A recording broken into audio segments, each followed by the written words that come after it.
Hello and welcome to episode 14 of the Abbasid History Podcast, an audio platform to examine pre-modern Islamic history and a global medieval past. We're sponsored by IHRC Bookshop. Visit IHRC Bookshop at shop.ihrc.org. I'm your host, Talha Asana, first year PhD student at the School of Oriental and African Studies in London. And now on to the show. An-Nu'man bin Thabit bin Zuta bin Marzuban, better known as Abu Ḥanīfa, who lived between 699 to 767 Common Era, became the eponymous founder of the Hanafi school of Sunni jurisprudence. To discuss with me the life, works and legacy of this influential figure is Dr. Salman Younas. Dr. Younas completed his DPhil at the Faculty of Oriental Studies in the University of Oxford. His thesis was on the Hanafi school, a study of its social and legal dimensions. Welcome, Dr. Younas. Thank you for having me. Abu Ḥanīfa was born around 699 Common Era, the twilight of the Umayyad dynasty's control of the caliphate before the Abbasid revolution of 750 Common Era. Before we look at his life, tell us about the socio-political context in which he was born and the intellectual climate of that time. Yes, so Abu Ḥanīfa is basically born in the period of Abdul Malik, the son of Marwan I. And Abdul Malik is, of course, one of the most important Umayyad caliphs, because it's during his reign, really, that the caliphate stabilizes after the second fitna with Abdullah bin Zubayr and others. And also because he is commonly credited with inaugurating a process of Islamization and Arabization. These two historical processes basically begin or accelerate under his particular reign, and they relate to the state and they relate to identity formation. Of course, academics have spoken about the significance of his coinage, of his construction of the Dome of the Rock, and Fred Donner and others have spoken about how during the Umayyad period, even the institutions of the state began to be Quranicized in terms of how they were expressed. And the entirety of the Umayyad Caliph basically continued this legacy that was inaugurated by Abdul Malik ibn Marwan. And at this time, of course, the caliphate was quite fluid in the sense of trying to understand what the caliph represented. Was he the Khalifatullah? What was the relationship between the imperial powers and between the religious clergy class? What was the relationship also between the powers and the Mawali and the non-Arabs? And this takes me into a second point that I wanted to mention. And of course, we can't really discuss everything, all the socio-political aspects of the Umayyad period, but the ones that I think are relevant to the life of Abu Ḥanīfa, at least, is we can speak about Umayyad expansionism and what Khalid Blankenship calls the jihad state. Because when we look at the process of Islamization, I think we can consider it to be territorial in terms of the Umayyads really, expanding into Transoxania and Khorasan and northern India and other areas. And so these lands enter into or become subjugated to the power of quote-unquote Darul Islam. And then we also have this idea of conversion that's taking place. And of course, Richard Bulliet is our expert when it comes to the study of conversion to Islam during these periods. But one of the important themes that arises in these discussions of conversion, which vary from region to region in terms of how much of the population, the non-Muslim population in these areas that were being conquered, how much of them were being converted to Islam or simply superficially being converted to Islam. We get the question of the Mawali. And the Mawali are really, really very important when it comes to the history of the Umayyads and the history of Islamic societies in general. Because now what's happening is that the sort of Islamic world is expanding, and you're getting an influx of a lot of these non-Arab populations. And their sheer size means that they are a necessary part of society and of the state. And so early on, They're involved in wars, they're involved in administration, but at the same time, they're also experiencing a lot of discrimination. There are issues of conversion. There are reports of people like Hajjaj really pushing back against the conversion of some of these Mawali populations and others as well, because these Mawali populations, when they convert to Islam and move to the garrison towns where Muslims generally reside, then there's a drop in revenue because of the cessation of the jizya payments that are coming from them. And we'll get into how this relates to the spread of some of the doctrines of Abu Hanifa. But it's only during the time of Umar II that we see a sort of softening towards the Mawali population and a halt on some of the expansionist policies of the Umayyads that we find with the other caliphs. And anyone who wants to read more, of course, they can read the works of Kennedy or Patricia Crone, whose entire thesis was on the Mawali in the Umayyad period. And this expansionism, a second point, also basically what it does is it creates an enormous economic space, right, in which long distance commerce could freely unfold. And so a lot of the Mawali, what they gain this opportunity as well to engage as merchants and really become well off and gain some prestige in society. And by far, not all of them, or not even the majority of them, but some of them. Arabs mainly lived on state pensions or booty. And Mujahiz observed that merchants were always less dependent than people who were reliant on government or government employees. And the Mawali, because of this aspect of trade, they were also able to travel because that was often required. And this gave them the chance to gather knowledge. So that's some aspects of the socio-political climate. The only reason I'm focusing on the Mawali so much is because, of course, Abu Hanifa, when we get to his lineage, we, some of the reports mention that his great grandfather, his grandfather, was a Mawla of the Taymullah bin Tha'laba. So that's why I mention it. In terms of the intellectual climate, if I can just speak about that briefly, it was basically under the Umayyads that we begin to see the emergence of a class of religious, right? And this class of religious scholars basically ends up defining what Islam would be. They end up shaping the historical and religious tradition of Islam. And there are certain centers that are more influential in this regard during the Umayyad period than others. So you have Kufa, you have Basra, you have Syria, and then you have the Hijaz in Mecca and Medina. And the intellectual climate that we see is we see the seeds being planted for a lot of the theological debates, such as the Qadariya with Ma'bad al-Juhani and Ghailan al-Dimashqi, and even figures that Sunnism claims for itself, such as Hassan al-Basri and Qatada and Makhul. Syria and Basra really become a base for Qadariya thought, even though Van S mentions that there are distinctions between how this thought emerged and some of its theological components within these regions. You have Jahm bin Safwan during the same period that Abu Hanifa is alive. You have, of course, the Murji'a, and then, of course, in Kufa, where Abu Hanifa is from, you have the Shia and the Alids, and Hussein Madrasi, Maria Dekake, Kohlberg, and others have studied Shia doctrines in depth. And then finally, in Basra, you have the Kharijites.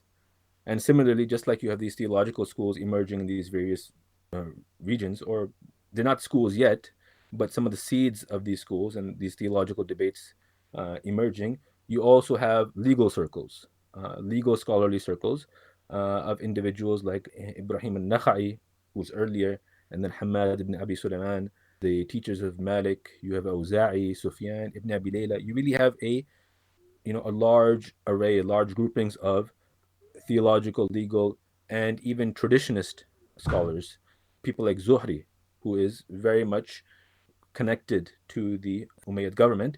He is one of the major narrators of hadith during this time. And each region, of course, has, or at least the later tradition, remembers as having a particular individual or two who was really the pivot around which hadith transmission, revolved around in specific regions.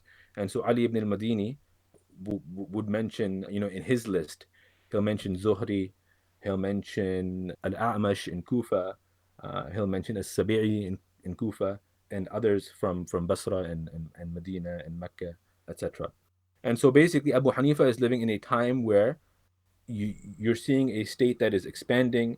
You're seeing lots of non-Arab peoples entering under the power of Darul Islam.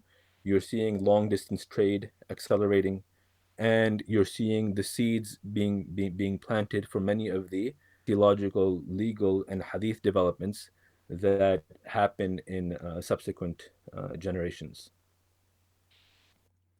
Abu Hanifa came from Persian ancestry and was born in Kufa in Iraq, as you said.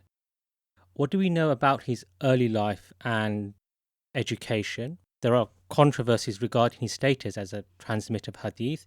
He's alleged to be a Murjite heretic, that is, he didn't see acts as part of faith. Perhaps you'd like to address those issues too. Yeah. Before I address that, one quick point related to the previous question that I just wanted to mention very briefly, in the context of the Mawali, and again relevant to Abu Hanifa, is the instability and rebellion that we frequently see during the Umayyad period, right? Whether it's from the Alids, beginning with people like Mukhtar, Thaqafi, whether it's Zayd ibn Ali in 740 of the Common Era, which Abu Hanifa was involved in, whether it's the Kharijites, the people associated with the Murji and Qadariya, we see a lot of instability in the Umayyad period, especially in the eastern lands, but also in areas like Iraq. And Abu Hanifa, of course, has a role to play in some of these events. Now, moving on to the question that you asked about the early life of Abu Hanifa and his Persian ancestry. The origin of Abu Hanifa is actually, Van S. The way he expresses it is that he says that it is caught up in so much later quarreling between the schools that there is scarcely one fact that is worthy of belief. And we can just simply see this in the lineage of Abu Hanifa. According to one report from Umar ibn Hamad, who is the grandson of Abu Hanifa, Abu Hanifa was, his lineage was Nu'man ibn Thabit ibn Zuta, as you mentioned. And Zuta was brought to Kufa from Kabul as a slave of the Taymullah bin Tha'laba, and he was eventually freed by them. And this is why Abu Hanifa, his grandfather, was a Mawla of Taymullah, right? Ismail ibn Hamad, another grandson of Abu Hanifa, challenges this and says, no, Nu'man ibn Thabit is his lineage is Nu'man bin Thabit bin Nu'man bin Marzuban, right? And they were all free men of Persian stock. And Marzuban is, of course, the Arabicization of a Persian word that is a title given to a Sasanian provincial governor. And so, right from here, you find these conflicting reports, and no doubt, perhaps the perceptions regarding descendants of the Mawali and non-Arabs and slaves, descendants of slaves, was having an impact on how the early history of Abu Hanifa was being written. And so you have conflicting reports regarding, is he a descendant of the Mawali? Is he a descendant of free men or not? And so there's a lot of disagreement on that particular point about his early life. In terms of his early education and other aspects of his early life, we know Abu Hanifa was a merchant. And again, this is why I brought up that point about trade in the Umayyad period and the creation of this enormous economic space due to the conquest, in which long distance commerce could basically freely unfold. And Abu Hanifa was a merchant who dealt in silk, and he owned a building in Kufa where it was manufactured. That's what the reports mention. And he also, according to some reports, had a type of musharaka partnership with others who looked after his business interests in Nishapur.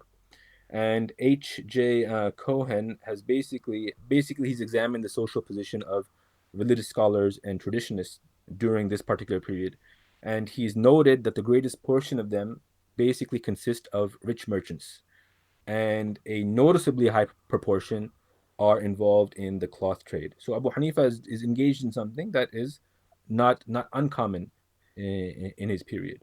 And Van S is, of course, he's noted the central position of the merchant within the religious intelligentsia. And again, this returns to the idea of the Mawali, because the Mawali, when they accept Islam and when their bonds to some of their lands are cut off, some of their tribal identities, even though these remain in many of the Mawali populations, a lot of them turn to religion, right? As a way of, I guess, finding social identity and meaning.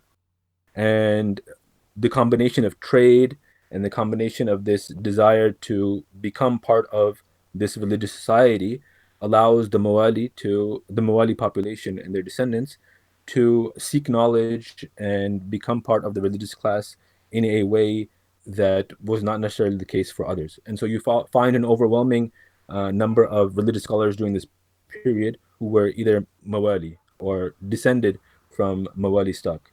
And Abu Hanifa was, of course, very generous. He patronized others, including students of his. And so Abu Hanifa, of course, he initially focuses on theology, and he debates various groups such as the Kharijites and the Qadariya, the Proto-Mu'tazila, and of course Kufa and Basra and Iraq in general. These groups are quite prominent in these areas.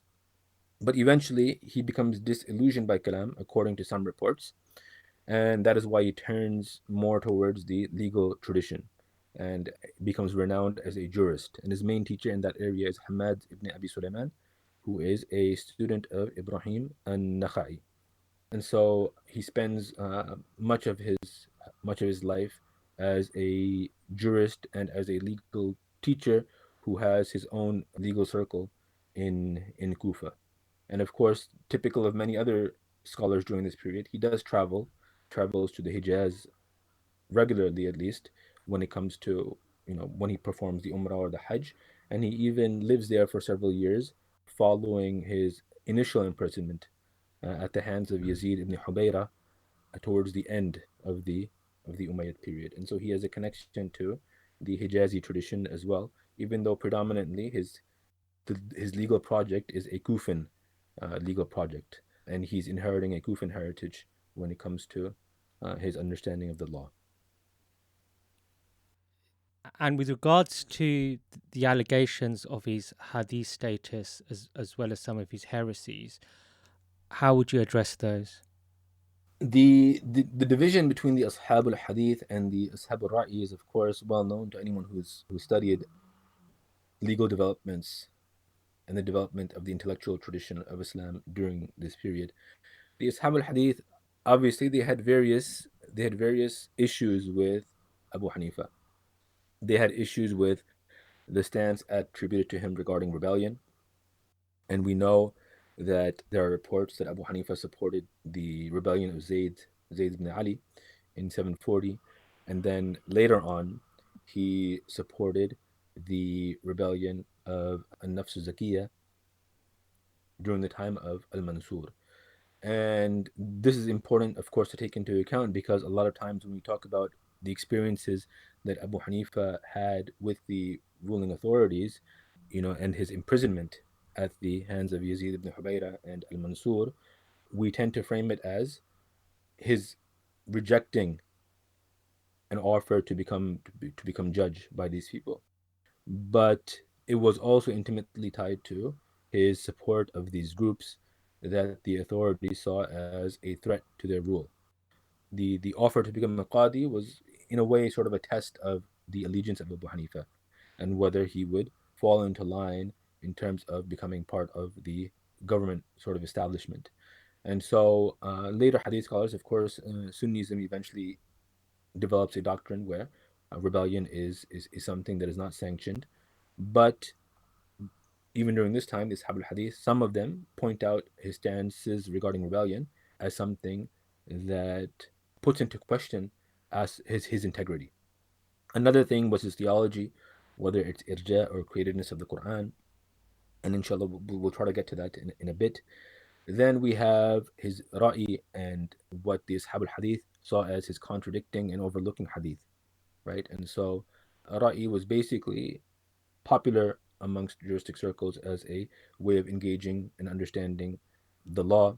Malik engaged in ra'i, Abu Hanifa engaged in ra'i, Ibn Abi Layla engaged in ra'i. All these individuals engaged in ra'i. Abu Hanifa is uniquely when we look at how the Ashab al Hadith talk about Malik as opposed to Abu Hanifa, they always frame Abu Hanifa's ra'i as a ra'i that undermines or seeks to do away with hadith and the contents and meanings that it is conveying. And so there was something peculiar about the ra'i of Abu Hanifa that the Ashab al-Hadith had an issue with. And ra'i, of course, for those who are not familiar, refers to a broad range of inferential methods in the law. That can range from qiyas to argument a fortiori, or argument by way of similarity, and so on and so forth. And basically, ra'i is you can the way ra'i was practiced, you can understand it as a type of structural system of differences in which the way you understand the meaning of a particular ruling is by placing it in close proximity to other rulings of a similar nature. And so this method of the ara'ayta method, in which there's a sort of dialectic between two individuals, in which one is asking, well, what is your opinion about such and such? And he answers, what is your opinion about such and such? And what is your opinion about such and such? And there's this graded series of cases that is presented. And the reason this is done is because you're trying to really sharpen the boundaries of a legal concept, and you're trying to understand, what are its limitations, what are the conditions attached to it, how does it differ from other legal rulings, etc., etc. And so when a hadith would come to Abu Hanifa, he would subject it also to this methodology of ra'i. And what that would entail is sometimes a hadith he would not accept, sometimes he would condition it, sometimes he would interpret it in a way where its outward purport would not be strictly followed. And so the Ashab al-Hadith had an issue with this.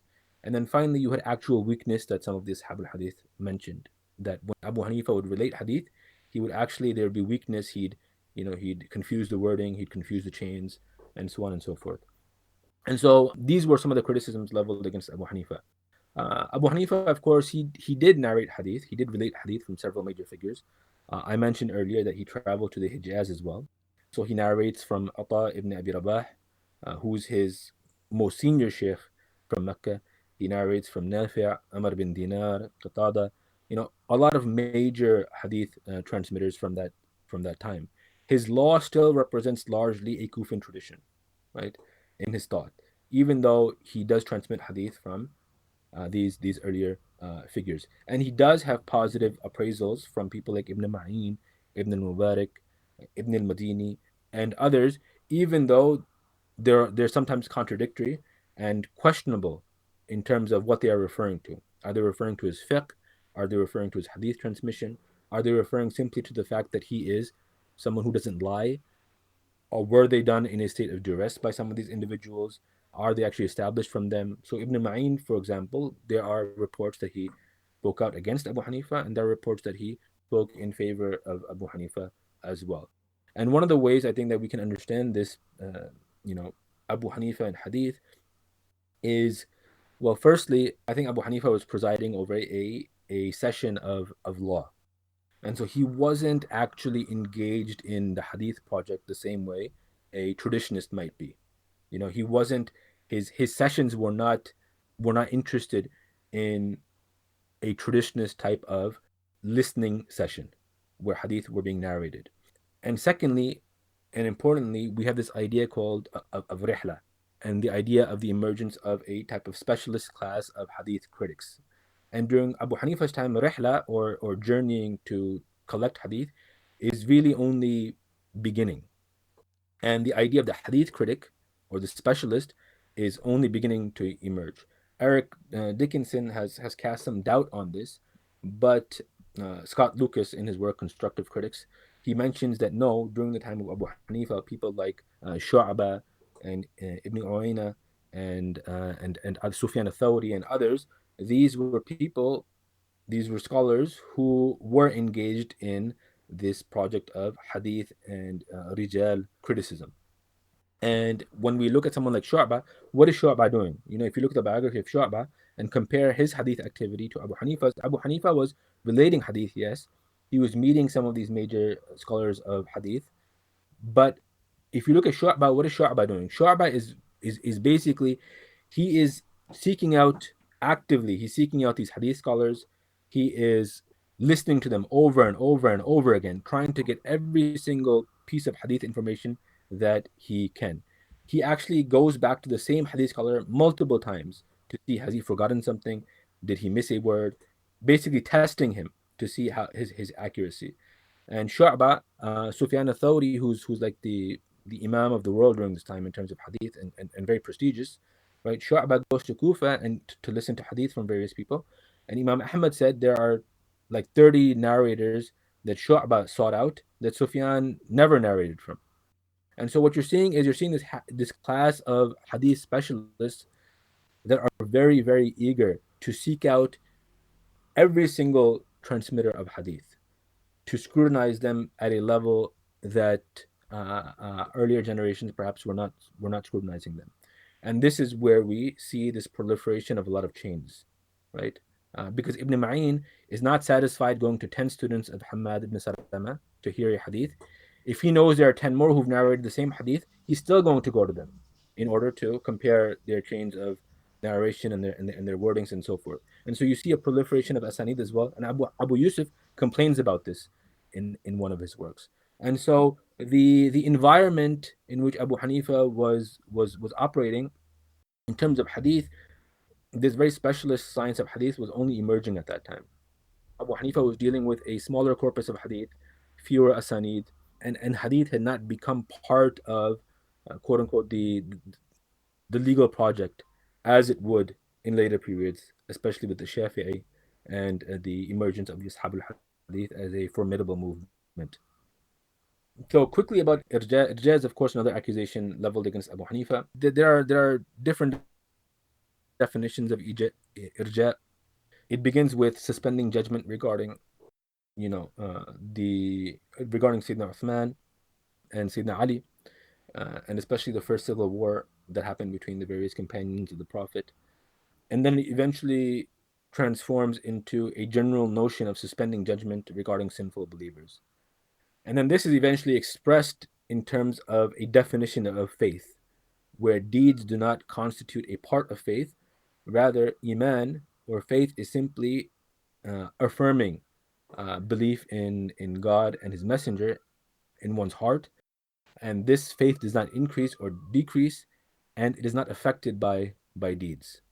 And so many people had serious issues with this particular formulation of iman, especially the ashab al-hadith as well, where they saw that actions were linked to iman, actions did have an effect on iman, that iman did increase and it did decrease. And so Abu Hanifa, virtually all of the written material that he has that we know of on theology addresses the question of irja, such as his risala to Uthman al-Batti, in which he discusses basically four interconnected themes: the definition of iman that excludes deeds, the equality of belief of all believers, suspending judgment regarding believing sinners, and the particular case of Uthman and Ali. And Abu Hanifa, of course, refuses the label of murja, and he says that he is Ahlul Adl wa Sunnah, whose view is basically grounded in the Quran and the Sunnah. And other works of Abu Hanifa also address these creedal points. And interestingly, and again going back to the socio-political context of the Umayyads, irja becomes, even though Kufa is sort of a hotbed of irja, Murji'a doctrine does not really survive in Kufa. Even though Abu Hanifa is in Kufa, his theology does not really thrive in Kufa. His theological utterances and his theological quote unquote school really flourishes in the eastern Islamic lands, such as northeastern Iran and Transoxania. And one of the reasons for this, mentioned by some scholars, is that relates back to the treatment of some of the Mawali during the Umayyad period, which was that the Mawali in these regions were being subjected to sort of these iman tests or these Islam tests, where their acknowledgement of accepting Islam wasn't deemed sufficient by the authorities, who placed these various tests on them, such as knowing a surah of the Quran, circumcision tests, and and other things, which kept them out of the quote unquote, the Islamic community. And because of that, these areas of Transoxania, northeastern Iran, became much more open to accepting this idea that Iman was simply tasdeeq. It was simply affirming belief in God and His Messenger, and actions had nothing to do with it. Right? Of course, these lands, even though they had Murji'ite tendencies, there was no Murji'ite scholarship in Transoxania and northeastern Iran, at least nothing that was well known or established. And so when Abu Hanifa's texts through Abu Muti al-Balkhi and Abu Muqatil al-Samarkandi and others, when they are transmitted to these regions, then Abu Hanifa becomes sort of, this figure who these individuals can attach themselves to in order to defend and articulate this particular doctrine. And so this is partly the reason why the doctrine of Abu Hanifa spread in these regions. And of course, that eventually morphs into a more formal theological school. But irja was something that the Ashab al-Hadith, of course, had great issues with for the reasons I mentioned. And Abu Hanifa was very, I guess, upfront about saying that this label of murji'ah is basically just a pejorative that people are throwing out, and it does not describe my belief, which is grounded in the primary sources of Islam.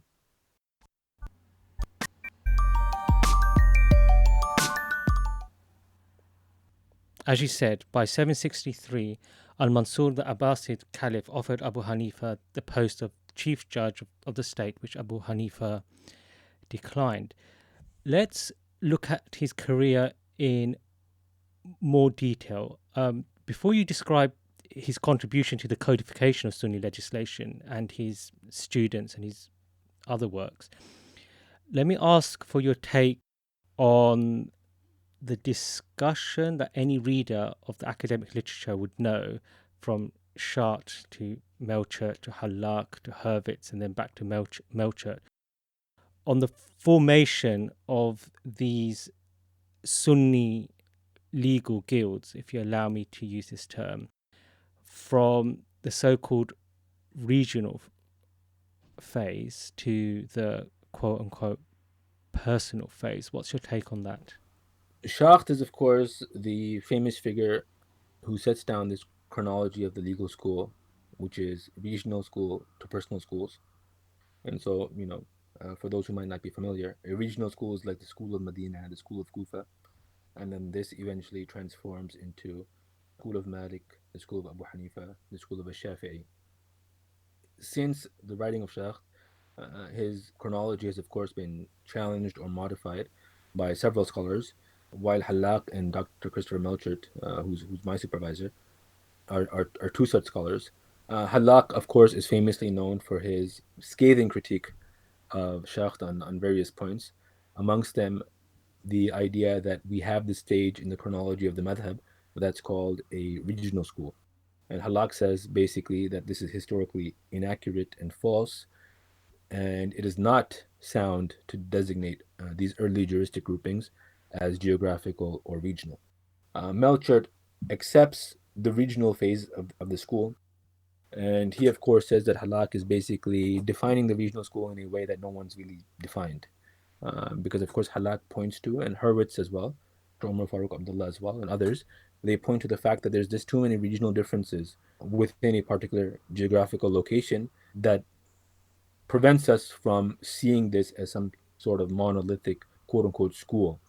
Sheikh Dr. Suhail Hanif, one of my colleagues, wrote an article recently in which I think he takes a sort of middle ground between these two positions, which is that yes, there were diverse approaches within these regions, but when you look at, you can speak meaningfully of a Kufan fiqh, where individual jurists who are active within Kufa or individual jurists who might be active in Medina, and that's left to be studied for Medina. But these individual jurists, they're all working their activities predominantly within a part of a Kufan legal project, reliant on Kufan precedent, appealing to earlier Kufan authorities, Kufan traditions, etc., etc. And so there's a regional component even with these individual scholarly circles that are found in those particular regions. The second modification of Shaykh's theory that we find, or chronology, is that Halak, of course, adds a third stage in the development of the madhab, which is the doctrinal stage. And this is the stage in which the madhab truly becomes an authoritative entity. It has clear boundaries, it has an axis of authority, it has a methodology, it has generations of jurists who are working together as part of this madhab, using the legal rulings, the legal methodology ascribed to the axis of authority around which the school revolves. So Halak looks at it from a more legal angle, whereas Dr. Melchert sees the emergence of the madhab proper in the legal guilds. And so a guild is basically a professional organization in which you have identifiable teachers and students who transmit the legal doctrine of the school. There's a concept of being authorized in the school and trained in the school. And so Halak basically has, his chronology, if we were to summarize it, is that you see a transformation from not from regional to personal schools, but individual juristic doctrines in the form of informal scholarly circles and personal schools, this transforming into a doctrinal school. And the doctrinal school is basically what the term madhab really represents. Whereas Christopher Melchert goes by regional school, then personal schools, then the legal guilds. Hurwitz, of course, has a somewhat different approach. He sort of flips things around and says you basically go from these types of personal schools to geographical schools. I won't get into the details of his particular theory. All these people have books. Anyone who wants to know about the chronologies of the legal school that these scholars have spoken about can read their various monographs on this topic. My PhD thesis actually addressed this topic as well. And I think one of the people who we miss out when it comes to this particular conversation is Ahmed al-Shamsi. Ahmed al-Shamsi also has a book on the canonization of Islamic law in which he talks about the formation of the Shafi'i madhab. So basically, Ahmed al-Shamsi, when he looks at the various components that go into what we call a madhab, he sees this as being present during the 3rd century Hijri when it comes to a Shafi'i and his followers. And so he finds that we have a group of followers of a Shafi'i that are seen by others as a distinct group. We find secondary literature in the form of the mukhtasars that are gathering the teachings and the legal opinions of a Shafi'i. We find an engagement with his legal thought through a shared paradigm that his students such as Al-Muzani, Al-Buwaiti, and others share. And so all these things, come together to form a type of community of interpretation. And this community of interpretation to him represents the quote unquote madhab. And so he says that we can use the term madhab to define this particular group around a Shafi'i and to define his followers even during the 3rd century Hijri. I found something similar for the Hanafi school as well. And so in the chronology that I propose, I actually diminish this idea of a personal school. I don't think personal schools actually, in terms of these individual juristic doctrines, they existed. But I think in the Hanafi school, very quickly, there is the recognition of a collective axis of authority. And this collective axis of authority is Abu Hanifa, Abu Yusuf, Al-Shaybani, and to some extent Zufar al-Hasan bin Ziyad as well. And so what you have is initially you have a scholarly circle which around Abu Hanifa, but because the doctrine of Abu Hanifa is being conveyed in the literature through his students, such as Ash-Shaybani and Abu Yusuf, who are very keen on preserving the legal opinions of their teacher, what you find happening amongst later jurists from their students, the students of Ash-Shaybani and Abu Yusuf, is that they're conveying a legal doctrine of not just one teacher that they've heard from or two teachers, but a collective authority who we can call the quote unquote the Hanafi masters. And this collective authority of people, again, they're recognized by outsiders as constituting a distinct group of scholars, a distinct group of scholars who have a shared paradigm They have a unique paradigm that sets them apart from others, such as their engagement with ra'i, such as their particular practice of istihsan. And anyone who wants to read more about istihsan should go check out the excellent thesis of Hassan Shahawi. He recently passed his viva, I think, last year, and it's an excellent thesis. But the Hanafis basically had a distinct identity, a collective axis of authority that transcended personal boundaries. And what I mean by that is you find students you find jurists during this period who were not directly affiliated to a Shaybani in any way, to his legal circle, such as Hilal bin Yahya al-Ra'i or al-Khassaf. These people were not connected to a Shaybani directly or his scholarly circle, but they still recognize his authority. And I've gone through various, like 5 or 6 texts from this period, and all of them show that this collective axis of authority existed amongst jurists who we can connect to the various circles of the Hanafi masters. And then they have the shared paradigm that I mentioned, where they have ra'i, they have istihsan, they have a particular understanding of the early community, and that sets them apart from other groups. So Malik used istihsan too, and ra'i, but his method of using it and how he understood it was very unique to that of Kufa. And so my chronology is basically you have a scholarly circle around Abu Hanifa. You have a very, very, very limited duration of time in which you have a personal school of some of these figures, and then it morphs into a legal community, and then it goes on into the formation of a guild or a doctrinal school. The legal community differs from the doctrinal school in the sense that there are still the authoritative boundaries of the school have not been fully defined, in the sense that individual jurists are still at some liberty to veer away from the doctrines of the Hanafi masters. But at the same time, this is not done. This is not done frequently, and it is clear that these people still identify themselves as part of a broader Hanafi tradition. And so the third century is basically a period in which that I call the period of the legal community. And this, of course, aligns with what Ashamsi is talking about when he talks about the community of interpretation surrounding Shafi'i. Let's turn to Abu Hanifa's legacy. His student, Abu Yusuf, who you mentioned, was later appointed Qadi al-Qudat, chief judge of the state, by the Caliph Harun al-Rashid. An estimated 41% of Muslims today follow the teachings of the Hanafi school. How do we assess Abu Hanifa's legacy upon theology and law for Muslims, and perhaps beyond? I mean, for me, the legacy is just. I mean, it's pretty obvious what his legacy is. Even in the percentage that you just quoted, the stat that you just quoted, that 40% of Muslims today follow the teaching of his school. So Abu Hanifa, of course, had a profound impact on law in later periods. You know, he is not only renowned as a legal scholar, but also as a scholar of theology, whose legal thought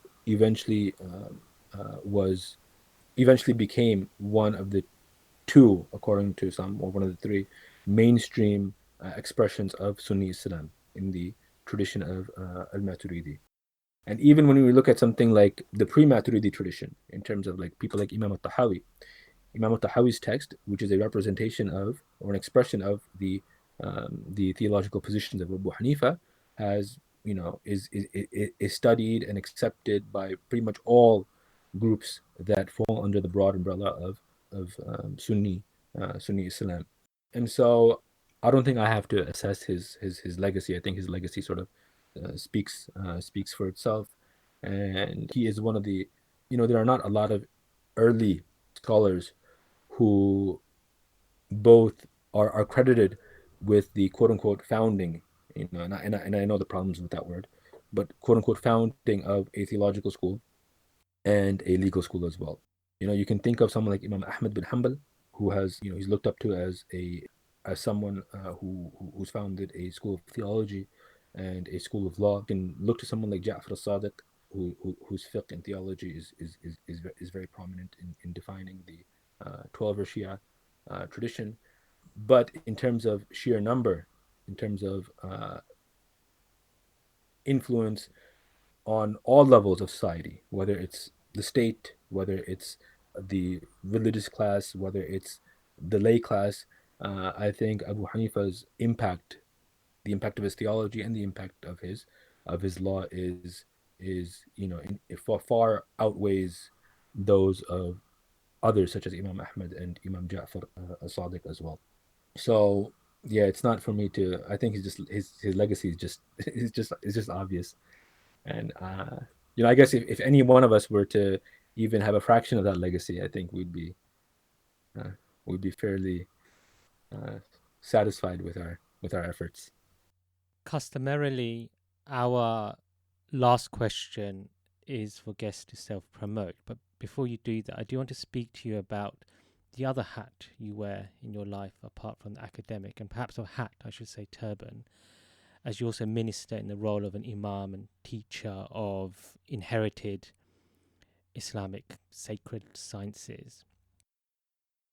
How do you navigate these roles and identities? Do you see them in opposition or in harmony, and how so?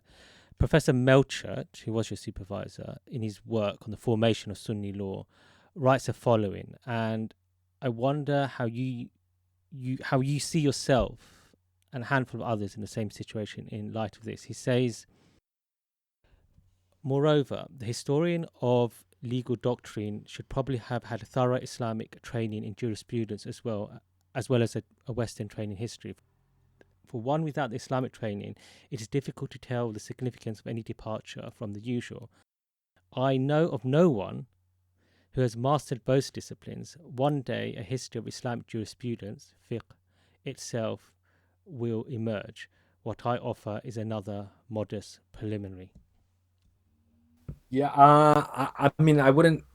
Of course, I wouldn't claim I've reached that that stage of expertise or understanding. Of course, my traditional training has been immensely beneficial to me in terms of my academic pursuits and research. And I think what Dr. Melchert is saying is spot on, because one of the things that going through a traditional system helped me was that he's right. I was able to, at least in the field of law, I was able to detect these subtle shifts that were happening in the law, changes that were happening in the law, etc. Perhaps in a way that someone who's simply trained in history might not have been able to.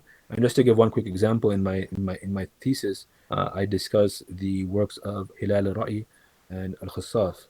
And oftentimes when people discuss these two individuals, they say that they were operating under a type of restricted school consciousness.